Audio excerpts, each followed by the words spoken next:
Hello everyone, कैसे हो आप लोग। आई होप आप सभी अच्छे होंगे, हम भी ठीक हैं। तो चलिए स्टोरी को आगे बढ़ाते हैं।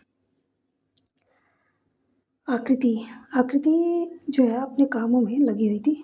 वो अपनी साधना करती और अपनी फैमिली के साथ वक्त बिताती और रात होने पर अपनी साधना में लग जाती और अपने रूह के जरिए अनया के पास जाती थी। इसी तरह करीबन जो है 4 महीने बीत चुके थे। अनया भी अपनी साधना में बहुत ही अच्छे से कर रही होती है। उसने 4 महीने के अंदर 4 तत्व को जागृत कर लिया था और 5वें तत्व पर साधना कर रही थी। पृथ्वी, जल, अग्नि और वायु। इन 4 तत्वों को जागृत करने के बाद वो आकृति को बेहद ही अच्छे से रूह के रूप में देखना, समझना, बोलना, बात करना, वो सारी चीज़ें वो कर पा रही थी, वो सब कुछ।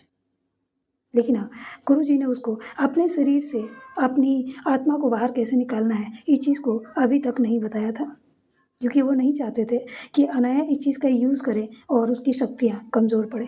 जब तक वो 5वें तत्व को जागृत नहीं कर लेती, तो अनया वो आकृति से मिलने या कहीं और नहीं जा पाती थी। आकृति ही उससे मिलने के लिए आती थी। और इसका असर ये होता है कि आकृति की शक्तियाँ जागृत तो होती है, साधना में पूरी पावर भी मिलती है, लेकिन वो कमज़ोर पड़ जाती थी, क्योंकि हर रात को वही साया अपने और भी साया को साथ में लेकर आता था अनया के फैमिली को पकड़ने के लिए, उनको यहाँ से ले जाने के लिए, क्योंकि तांत्रिक का ऑर्डर मिला था ताकि रुद्रा को खुद में कंट्रोल किया जा सके, जिसके कारण रुद्रा की कमज़ोरी को यूज़ किया जाए। इसीलिए वो हर बार आता था, लेकिन आकृति हर बार अपनी पावर्स का यूज़ करके उसको रोका करती थी, और जिसके कारण ये होता है कि आकृति की शक्तियाँ कमज़ोर पड़ने लगती हैं। कई बार तो घायल भी हो चुकी थी इन सारी चीज़ों में, लेकिन फिर भी वो हार नहीं मानती, वो अपनी चीज़ों में लगी रहती है। लेकिन वहीं दूसरी तरफ बनारस में उसके पिता का कोई अता पता नहीं चल रही थी। उसकी माँ बहुत घबराई हुई थी। प्रिया वहाँ से निकल चुकी थी। प्रिया रूही को छोड़ने के बाद लगभग वहाँ पर 1 महीने थी। 1 महीने के बाद वो वापस चली आई थी। रूही की माँ पुलिस स्टेशन में बैठे हुए थे। वहाँ पे उसके पिता को लेकर कंप्लेन की जा रही थी। कंप्लेन लिखने के बाद पुलिस वाला उसके पिता का तस्वीर मांगता है, तस्वीर देती है। उसके बाद वो कहते हैं कि ठीक है, आप जाइए, हम पता लगाते हैं। 3 दिन हो चुके थे, लेकिन आकृति के पिता का कोई भी पता नहीं चलता है। आकृति की माँ बहुत डरी सहमी सी थी। उनको डर लग रहा था कहीं उनके पति को कुछ हो ना जाए। ना चाहते हुए भी वो अपनी बेटी को कॉल करती हैं, आकृति को। आकृति अपने फ़ोन पर जब देखती है उसकी माँ का कॉल आ रहा है, उसके चेहरे पर बहुत प्यारी स्माइल आ जाती है। वो कॉल खुशी से उठाती है और कहती है, माँ आप ठीक हो। उधर से उसकी माँ की आवाज़ आती है, शांत, बिल्कुल उदास भरी। हाँ बेटा, हम ठीक हैं। क्या हुआ माँ, कोई प्रॉब्लम है? पापा कहाँ हैं? दीजिए ना, मुझे पापा से बात करनी है, बहुत टाइम हो गया उनसे बात किए हुए। आकृति की माँ कुछ नहीं बोलती। आकृति फिर से कहती है, मम्मी क्या हुआ? उधर से रोने की आवाज़ आती है। रूही रोते हुए कहती, दी वो पापा। आकृति घबरा जाती है कि क्या हुआ बेटा? दी वो पापा का कुछ पता नहीं चल रही। क्या मतलब पता नहीं चल रही है? कहाँ है पापा? पता नहीं दी, 3 दिन हो गए हैं दी, पापा का कुछ पता नहीं चल रही है। आकृति घबरा सी जाती है। वो सोफे पर बैठी हुई थी। वहाँ पे उसकी सासू माँ, मतलब माँ, दादी, पापा, दादाजी बैठे हुए थे। आकृति झटके से खड़ी हो जाती है और कहती है कि क्या? और आप लोग हमें बताए भी नहीं। मम्मी क्या हुआ, आप कहाँ हो? उसकी मम्मी की रोने की आवाज़ थी, बेटा पता नहीं बेटा, 3 दिन हो गए, 3 दिन से तुम्हारे पापा का कोई अता पता नहीं है। गए हुए थे सही, अपने काम के टाइम पर ही गए थे, लेकिन उसके बाद वो लौट कर घर नहीं है। मम्मी आप लोग गए नहीं पता करने? गए थे बेटा, गए थे। वहाँ पे उन्होंने बताया कि वो निकल चुके थे काम करके, लेकिन उसके बाद से उनका कोई अता पता नहीं है। पुलिस स्टेशन भी गए थे, कंप्लेन भी कराई, लेकिन कोई खबर नहीं। आकृति बेहद ही ज़्यादा घबरा जाती है। वो कहती है, मम्मी आप चिंता मत करो, मैं आ रही हूँ, मैं आ रही हूँ। ये बोलकर वो फ़ोन कट कर देती है। वो अपने परिवार की तरफ देखती है तो अनाया की मम्मी कहती है, क्या हुआ बेटा? आकृति की आंखों में आंसू थे। कहती है, पापा का कुछ पता नहीं चल रहा है। वो तीन तीन दिन हो गए, 3 दिन से गायब है। ये सुनते ही फैमिली वाले भी घबरा जाते हैं। अनया के पापा कहते हैं, बेटा तुम चिंता मत करो, मैं कुछ करता हूँ। ये बोलकर उसके पापा जो है खड़े होते हैं और किसी को फ़ोन लगाते हुए वहाँ से साइड में चले जाते हैं।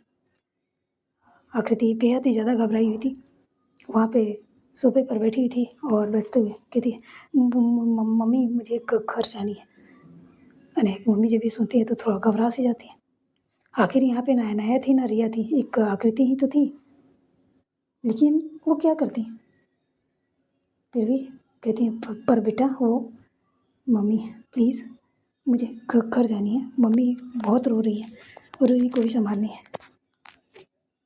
दादी माँ कहती है, ठीक है बेटा कोई बात नहीं, जाओ जाके तैयारी कर लो, हम बोलते हैं टिकट बुक करवाने के लिए। जी जी जी दादी। आकृति कमरे में चली जाती है, जाकर कुछ देर अपनी पैकिंग वगैरह कर लेती है। लेकिन तभी तभी जो उसको ध्यान आती है कि कैसे कैसे मैं जाऊँ। वो कमरे से बाहर निकलती है तो देखती है पूरा परिवार वहीं पर था। अनया के पापा आकृति को देखते हैं तो कहते हैं, बेटा तुम्हारी टिकट बुक हो गई है और तुम चिंता मत करो, मैंने ऑलरेडी वहाँ पर बात कर ली है, तुम्हारे पिता की खोज स्टार्ट हो गई है। आकृति कहती है, पापा मैं ये कह रही थी कि आप लोग भी चलो ना हमारे साथ, यहाँ पे अकेले आप लोग को रहना सही नहीं है। ये सुनते ही दादी माँ कहती हैं, नहीं बेटा तुम जाओ। पर दादी माँ आपको भी पता है ये सेफ़ नहीं है, आप चलिए ना हमारे साथ। नहीं बेटा हम नहीं जा सकते, प्लीज़ प्लीज़ दादी माँ। वो जाती है, दादी माँ के पैरों पर बैठ जाती है, पैरों में, और उनके हाथ को पकड़ते हुए कहती है, दादी माँ आपको भी पता है ये जगह सेफ़ नहीं है और मैं भी यहाँ पर नहीं रही तो फिर वो फिर आएंगे और हो सकता है कि इस बार आप सबको नुकसान पहुँचाए। तो मैं चाहती हूँ कि आप सब हमारे साथ बनारस चलें, प्लीज़ मेरी बात मान लीजिए। उनके आने में भी अब ज़्यादा टाइम नहीं है, आपको भी पता है ना, कुछ दिन और लगेंगे, लेकिन तब तक आप सब हमारी जिम्मेदारी है। ये बोलती है, लेकिन अनया के पापा मना करते हैं, बेटा कुछ नहीं होगा, हाँ हम ठीक रहेंगे, आप जाओ। नहीं पापा प्लीज़ चलिए ना। अनया की मम्मी कहती हैं, आई थिंक हमें चलना चाहिए, आखिर आकृति सही बोल रही है, हम कब तक इस तरह से रहेंगे। ये भी सही है कि वो लोग रोज़ आ रहे हैं, अगर इस बार उन्हें मौका मिला तो कुछ भी हो सकता है। मैं अपनी बच्चे से मिले बगैर कहीं जाना नहीं चाहती। अगर मुझे कुछ होना भी होगा तो भी मैं अपने बच्चों से एक बार ज़रूर मिलना चाहूँगी। वो इमोशनल हो जाती है। कहने का मतलब ये है कि अगर मेरी मौत भी आए उससे पहले मैं अपने बच्चे से मिलना चाहती हूँ, मैं ऐसे नहीं जाना चाहती। अगर आकृति यहाँ से चली गई तो हमें कौन बचाएगा। बात तो सही थी, आखिर यहाँ पे एक आकृति तो थी जो उन्हें जैसे तैसे करके सेफ रख रही थी। अगर वो भी चली जाएगी तो उन्हें कौन सेफ रखेगा, कौन बचाएगा। अनया के पापा कहते हैं, ठीक है मैं टिकट बुक करवाता हूँ। ये बोलकर वो किसी से बात करते हैं और शाम की टिकट बुक हो जाती है। सभी जो है अपने थोड़े बहुत कपड़े पैक करते हैं और शाम होते ही वहाँ से निकल जाते हैं। लेकिन कहते हैं ना, इंसान जो चीज़ बिना सोचे समझे कुछ करता है तो उसके लिए अच्छा ये बुरा दोनों चीज़ें हो सकती हैं। खैर आकृति ने ज़रा भी ये नहीं सोचा, या यूँ कहूँ कि सोचना उसके बस की बात नहीं थी, क्योंकि हमले तो यहाँ पर हो रही थी, उसके परिवार पे हमले हो गए उसने कभी सोचा नहीं था। जाहिर सी बात है उसके दिमाग में ये चीज़ आता ही नहीं है ज़रा भी। और अनया की पूरी फैमिली को लेकर आकृति बनारस के लिए निकल जाती है। वो लोग एयरपोर्ट जाते हैं, वहाँ पे चेकिंग वगैरह होने के बाद फ़्लाइट में बैठते हैं और फ़्लाइट उड़ान भरती है। कुछ घंटे बाद वो लोग बनारस पहुँच जाते हैं। बनारस पहुँचने के बाद एक गाड़ी बुक होती है और फिर वो आकृति के घर की तरफ निकल जाते हैं। करीबन 1 घंटे बाद वो आकृति के घर पहुँच भी जाते हैं। आकृति गाड़ी से निकलती है तुरंत दौड़ते हुए अपने घर में जाती है। वहाँ पे देखती है उसकी माँ एक जगह पर बैठी हुई रो रही थी, और रूही भी उदास बैठी हुई थी। वहाँ पर एक दो पुलिस वाले भी आए हुए थे और पूछताछ कर रहे थे, कब गए, कहाँ गए, कैसे, मतलब उनसे बात हुआ नहीं हुआ, कोई संपर्क किया, किडनैपिंग या किसी से दुश्मनी या कुछ और, मतलब इस तरह की पूछताछ चल रही थी। आकृति की मम्मी सारी चीज़ों की जवाब दे रही थी रोते हुए। उन्हें अपनी माँ के पास जाती, उन्हें गले लगाते हुए कहती, मम्मी आप ठीक हो? उसकी मम्मी जब आकृति को देखती है तो उनकी जैसे मानो जो सहने की जो सीमा होती है ना, वो टूट चुकी थी। अपनी बेटी को गले लगाते हुए खूब रोती है और कहती हैं, बेटा बेटा तुम्हारे पापा का कोई अता पता नहीं है, पता नहीं वो ठीक होंगे नहीं होंगे, कैसे होंगे पता नहीं। वो बार बार वो रोए जा रही थी। आकृति उन्हें संभालने की कोशिश कर रही थी, कहती मम्मी कुछ नहीं होगा, पापा ठीक होंगे, हम ढूंढ लेंगे पापा को, कुछ नहीं होगा। वहीं पे अनाया की फैमिली भी घर के अंदर आ जाते हैं। वो लोग भी जब देखते हैं कि घर का माहौल इतना मतलब बुरा है, तो क्या ही करते बेचारे। अनाया के पापा दादाजी पुलिस वाले के पास चले जाते हैं और अनाया की मम्मी आकृति की मम्मी के पास जाती हैं और कहती हैं, बहन जी। जब आकृति की मम्मी उन्हें देखती हैं तो वो चुप हो जाती हैं और अपने आंसू पूछते हुए कहती हैं, आप लोग भी? हाँ, क्यों नहीं। अगर हमारे परिवार पर, हमारे लोगों पर कोई खतरा है, मुसीबत में है, तो हम कैसे नहीं आते। अगर आप लोग भी तो हमारे अपने ही हो। आकृति की मम्मी की आंखों में आंसू आ जाते हैं। अनाया की मम्मी उनके पास जाती हैं और उनके गले लगाते हुए कहती हैं, कुछ नहीं होगा, सब ठीक हो जाएगा, आप चिंता मत कीजिए। अनाया के पापा पुलिस वाले से कुछ थोड़ी बहुत बातें वगैरह करते हैं और किसी को फ़ोन करते हैं, उनसे भी बात करवाते हैं पुलिस वालों को।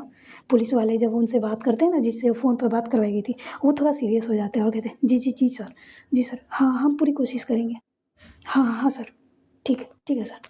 ऐसे बोलकर वो फ़ोन अनया के पापा को बढ़ा देते हैं और वो लोग कहते हैं पुलिस वाले, ठीक है सर, हमें पता नहीं था कि आप उन्हें भी जानते हैं। हाँ, हम पूरी कोशिश करते हैं जांच वगैरह करने की, और हम पूरे बनारस के कोने कोने में, हम आप चिंता मत कीजिए, हम ढूंढ लेंगे। ये बोलकर वो लोग चले जाते हैं वहाँ से। रूही किचन में जाती है, थोड़ी बहुत पानी वगैरह लेकर आती है और अनया की फैमिली को देती है। वो बच्ची रो रही थी, क्या करें। पापा पापा तो पापा लड़कियों के लिए हीरो माने जाते हैं, और इनकी तो क्या ही कहना। ये अपने पापा की लाडली बेटियां थी। इनकी दो ही बेटियां थी, लेकिन इन्होंने काफ़ी अच्छे से परवरिश की थी, पाला था, हर ज़रूरत को पूरा करने की कोशिश की थी, ताकि इनके बच्चों को किसी चीज़ की कमी महसूस ना हो।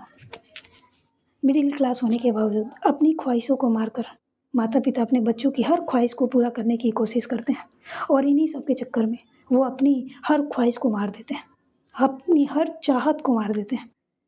और ऐसे में उनके बच्चे उनको प्यार ना करें, इस हद तक ना चाहें, तो क्या ही किया। माँ बाप से बड़ा इस दुनिया में कोई है? दुनिया में हर एक चीज़ मिल सकता है, दुनिया में हर एक चीज़ मिल सकता है। भाई भी मिल सकते हैं, बहन भी मिल सकती है, जीवन साथी भी मिल सकते हैं, दोस्ती मिल सकती है, हर एक रिश्तेदारी मिल सकती है, लेकिन माँ बाप लाइफ में सिर्फ एक ही बार आते हैं, और इसकी कदर करनी चाहिए अपने माता पिता की। खैर, ये तो थोड़ी सी पर्सनल हुई, चलिए हम टॉपिक पर आते हैं। आकृति अपनी माँ को समझाती है, समझाते हुए थोड़ी सी पानी वगैरह पिलाती है और वही से पूछती है, माँ ने कुछ खाया, तुमने कुछ खाया? रूही नाम में सिलाती है। आकृति किचन में जाती है, वहाँ देखती है तो वहाँ कुछ नहीं बना था, जैसे मानो कि 2-3 दिन से कुछ हुआ ही नहीं है घर में। फटाफट अपने हिसाब से जो भी चीज़ें थी वहाँ पर, उसी हिसाब से थोड़ी बहुत चीज़ें बनाती है, और बनाने के बाद अपनी माँ बहन को किसी भी तरह से समझा कर खिलाती है। अनया की फैमिली को भी खिलाती है, और खिलाने के बाद उन्हें आराम करने के लिए बोलती है, और अपनी माँ से कहती है, मम्मी मैं आ गई हूँ ना, आप चिंता मत कीजिए, आप चिंता मत कीजिए, मैं हूँ, आप आराम कीजिए। ये बोलकर वो कमरे से निकल जाती है। वो अपने कमरे में जाती है, थोड़ी बहुत फ्रेश वगैरह हो लेती है, उसके बाद जो है थोड़ी बहुत चीज़ें सोचने समझने की कोशिश करती है। क्या हुआ होगा। जहाँ पापा काम करते थे वहाँ फ़ोन करती है, तो वहाँ पे थोड़ी बहुत चीज़ें जानकारी मिलती है वहाँ से।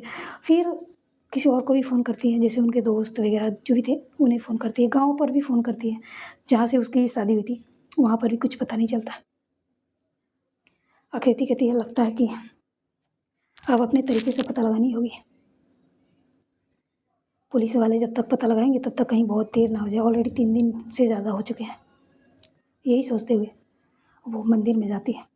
मंदिर में जाकर वहाँ दिया जलाती है और भगवान से दुआ करते हुए साधना की स्थिति में बैठ जाती है और बैठकर अपनी आंखें बंद कर लेती है।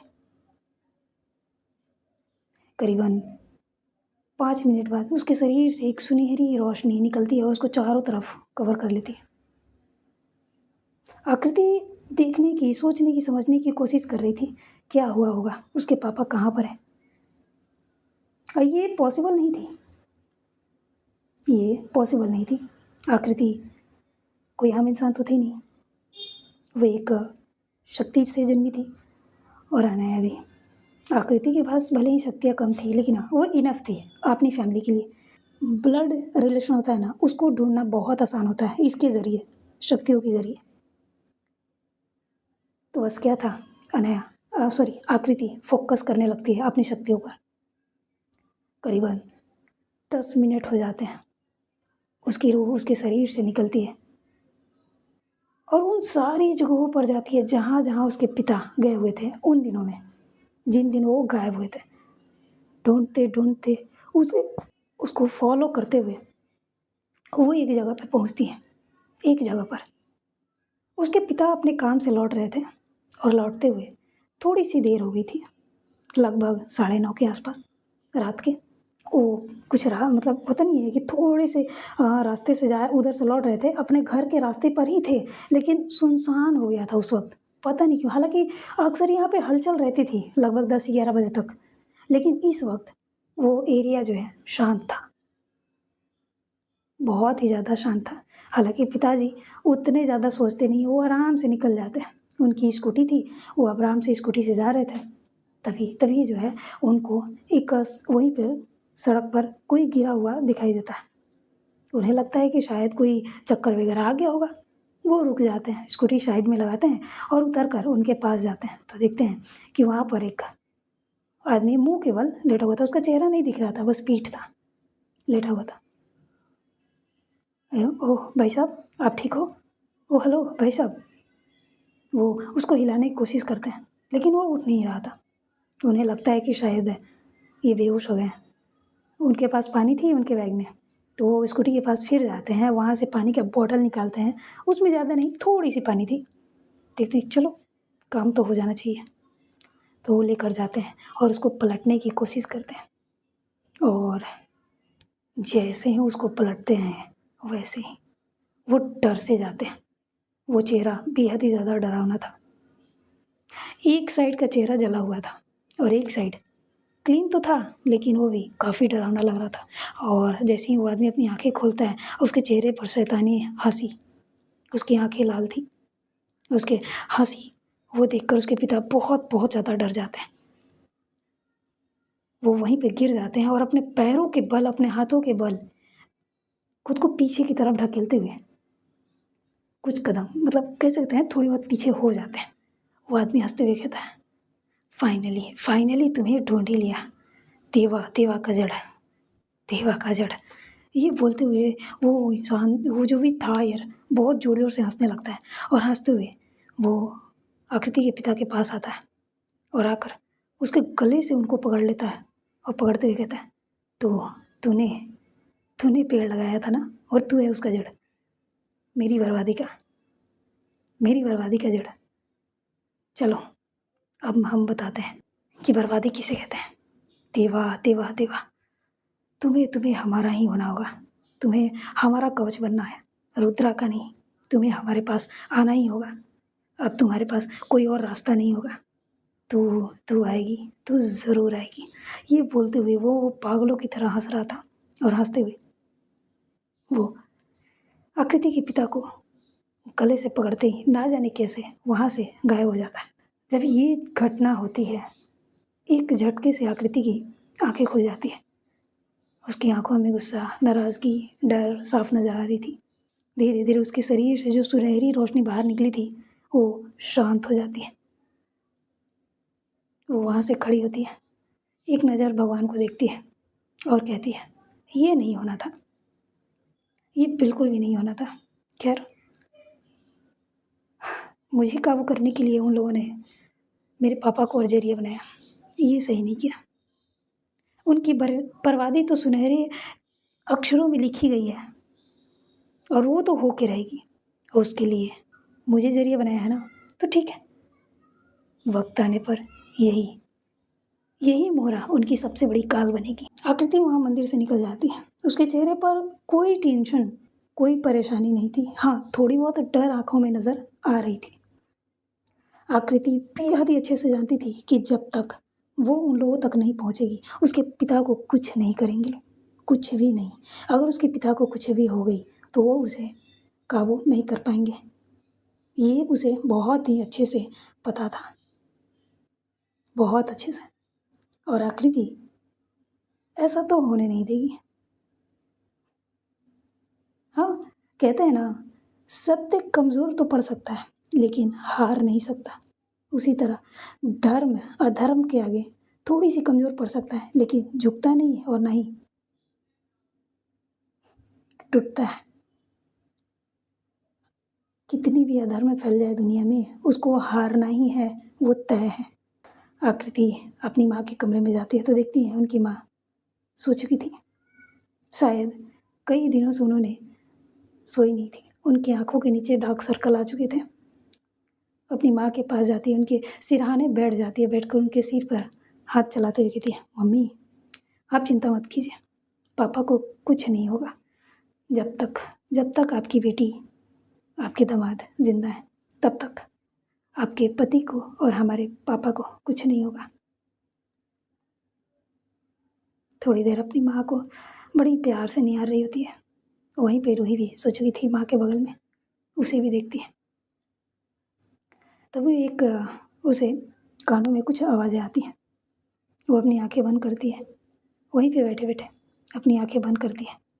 तो वो अनाया थी जो उसे बुला रही थी। आकृति के चेहरे पर स्माइल आ जाती है। वो अपने कमरे में जाती है, दरवाज़ा बंद करती है और जाकर बेड पे बैठ जाती है और अपनी आंखें बंद करती है। उसके शरीर से वो रूह निकल कर बहुत ही ज़्यादा रफ्तार के साथ वो अनाया तक पहुंच जाती है, जहाँ पर अनाया उसका एक नदी के किनारे इंतज़ार कर रही थी। अनाया जब आकृति को देखती है तो उसके चेहरे पर स्माइल आ जाती है और कहती है, आ गई वाइफी। हाँ, मैं आ गई। आपकी साधना कैसी चल रही है? अनया बहुत ही ज़्यादा खुशी से बताती है, साधना आकृति फाइनली मैंने पांचवें तत्व को भी जागृत कर लिया। क्या सच में? हाँ, मैंने कर लिया। बस मुझे अब उसे कंट्रोल करनी है। कंट्रोल करना मैं बस सीख जाऊँ, उसके बाद मैं यहाँ से हमेशा हमेशा के लिए निकल जाऊँगी। और मेरी ट्रेनिंग भी पूरी हो चुकी है। मैंने फाइनली यहाँ के जितने भी मेरे साथ में थे, मेरे मतलब यहाँ के स्टूडेंट जितने भी थे, मैंने सबके साथ लड़ लिया है और लगभग मैंने सबको हरा भी दिया है। 2 दिन बाद ट्रेनर के साथ मेरी कंपटीशन है। बस एक बार मैं उन्हें हरा दूँ तो फाइनली मैं घर जा पाऊँगी और पापा से ये फ़क्र के साथ कहूँगी कि मैंने अपनी ट्रेनर को हरा दिया है। ये सुनते ही आकृति के चेहरे पर एक खुशी आ जाती है और कहती है, मैं भी आपका बहुत बेसब्री से इंतज़ार कर रही हूँ। हनाया थोड़ी सी और करीब जाती है उसकी, हालांकि उसे टच नहीं कर सकती थी, लेकिन हाँ अपने आप को फील करने की कोशिश तो कर सकती है ना कि हाँ मेरी आकृति मेरे पास है। वो जाती है और जाते हुए उसको हक करने की कोशिश करती है। हालांकि आकृति उसकी बाहों में थी लेकिन वो टच फील नहीं होती है, लेकिन फिर भी खुद को महसूस करने के लिए अनाया कहती है, मैं भी बहुत बेसब्री से इंतज़ार कर रही। आकृति उससे कहती है, आपको जल्दी आना होगा वरना बहुत कुछ बिगड़ सकता है। अनाया कहती है, क्या हुआ? अभी तक तो नहीं, लेकिन हाँ अगर आपने ज़्यादा देर किया तो बहुत कुछ बिगड़ जाएगा, आपको जल्दी आनी होगी। अनया कहती है तुम चिंता मत करो, मैं जल्दी आऊँगी, बहुत जल्दी आऊँगी। मैंने गुरुजी से बात की है, वो मुझे बाकी की कंट्रोल करने की, पावर्स कंट्रोल करने की टेक्निक, तरीका सब कुछ बताने वाले हैं। और मैं पूरी कोशिश करूँगी कि मैं इसे 1 हफ्ते के अंदर मैं पूरी करने की कोशिश करूँगी। और 2 दिन बाद ट्रेनर के साथ मेरी कॉम्पिटिशन है, मैं उसे भी 100% जीतने की कोशिश करूँगी। हालाँकि मुझे खुद पर पूरे भरोसा है। अनया ये सब बोल रही थी, अब बहुत खुशी से बोल रही थी। आकृति कहती है ठीक है, आप अपना ध्यान रखिएगा। और हाँ, मैं बनारस में हूँ। बनारस? हाँ, मैं बनारस आई हूँ और हमारी फैमिली भी पूरी वहीं पर है, तो आपको वहीं पर आनी है। अनया कहती है ठीक ठीक है, ठीक है। आकृति कहती है ठीक है, मैं चलती हूँ। अभी? हाँ, मुझे जानी होगी, मुझे जानी होगी। मेरी फैमिली को, हमारी फैमिली को ज़रूरत है मेरी, तो मैं जा रही हूँ। और आप हाँ, जितनी जल्दी हो सके उतनी जल्दी लौट आइए। ये बोलती है और धीरे धीरे आकृति वहाँ से गायब हो जाती है। अनया देखती है कि आकृति जा चुकी है, उसकी आंखों में आंसू आ जाते हैं और वो कहती है मैं जल्दी आऊँगी, मैं जल्दी वापस आऊँगी। ये बोलते हुए वो उठती है और वो भी वहाँ से निकल जाती है।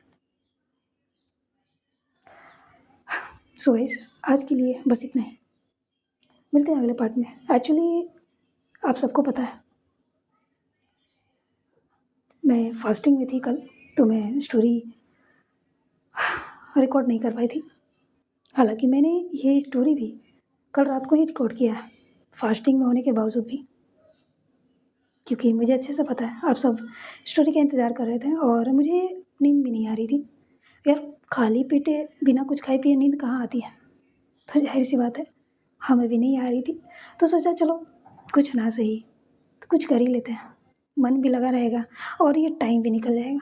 यही सोचकर हमने स्टोरी रिकॉर्ड कर ली। हाँ थोड़ी सी छोटी है, बट कोई ना, आप लोग एडजस्ट कर लो। तो मिलते हैं अगले पार्ट में।